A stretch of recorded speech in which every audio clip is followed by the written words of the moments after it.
की बिल्डिंगें। नरेला में एमसीडी की डीसी मैडम की नाक के नीचे तैयार की जा रही है मुंडका अग्निकांड जैसा कब्रिस्तान बनाने की। एमसीडी के अधिकारी नरेला में खुलेआम बिल्डिंग मालिकों से एमसीडी के पीले पंजे का डर दिखाकर वसूलते हैं रंगदारी। अब लोगों को यकीन ना हो तो नरेला क्षेत्र के भोरगढ़ फेज 2 में आकर देखिए। यहाँ ऐसी एक नहीं, दो नहीं, बल्कि हजारों फैक्ट्रियां मिल जाएंगी, जहां एमसीडी के नक्शे के द्वारा एक भी फैक्ट्री नहीं बनाई जा रही है। क्या है पूरी खबर, जानने के लिए देखिए ये खास रिपोर्ट।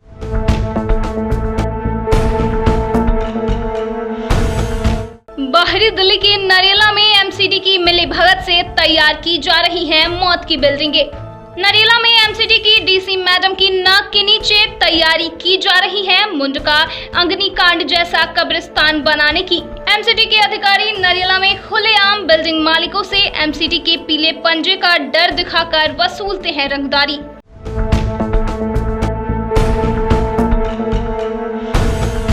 आप लोगों को यकीन ना हो तो नरेला क्षेत्र के भोरगढ़ फेज 2 में आकर देखिए। यहाँ ऐसी एक नहीं, दो नहीं, बल्कि हजारों फैक्ट्रियां मिल जाएंगी, जहां एमसीडी के नक्शे के द्वारा एक भी फैक्ट्री नहीं बनाई जा रही है। आपको बता दें, सबसे बड़ी कमाल की बात तो ये है कि एमसीडी की डीसी साहिबा भी नरेला में ही बैठती हैं। क्या उन्हें आते जाते यह अवैध निर्माण नजर नहीं आता? क्या उनकी आंखों में यह अवैध निर्माण नहीं खटकता? और फिर जब मुंडका जैसा हादसा होता है तो आरोपों को एक दूसरे पर मढ़ दिए जाते हैं।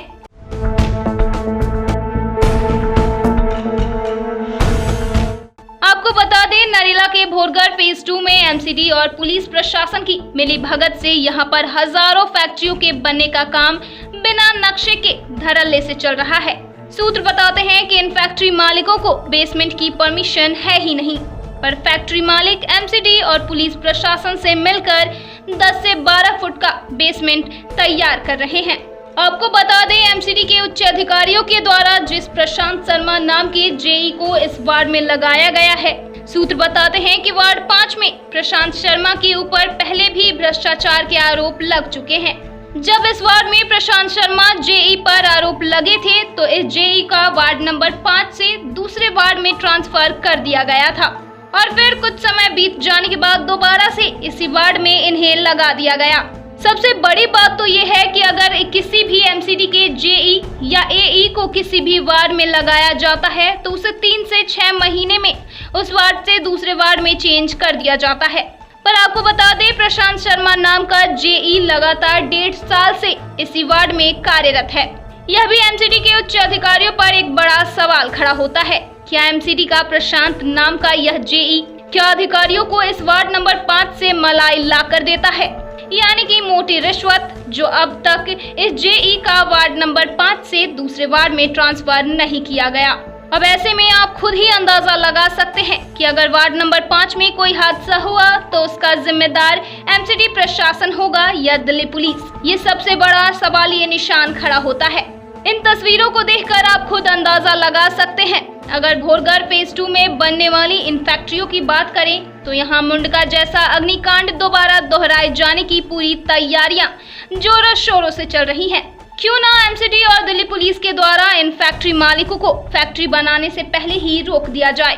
अगर यह फैक्ट्री अब बनकर तैयार हो गई तो मुंडका जैसा अग्निकांड दोबारा भी हो सकता है। सूत्र बताते हैं कि पैसे के बलबूते पर फैक्ट्रियों के मालिकों को एनओसी भी मिल जाती है और परमिशन भी। हद तो तब हो जाती है जब केमिकल कंपनियों को भी बिना किसी जांच पड़ताल के एमसीडी के द्वारा एनओसी दे दी जाती है।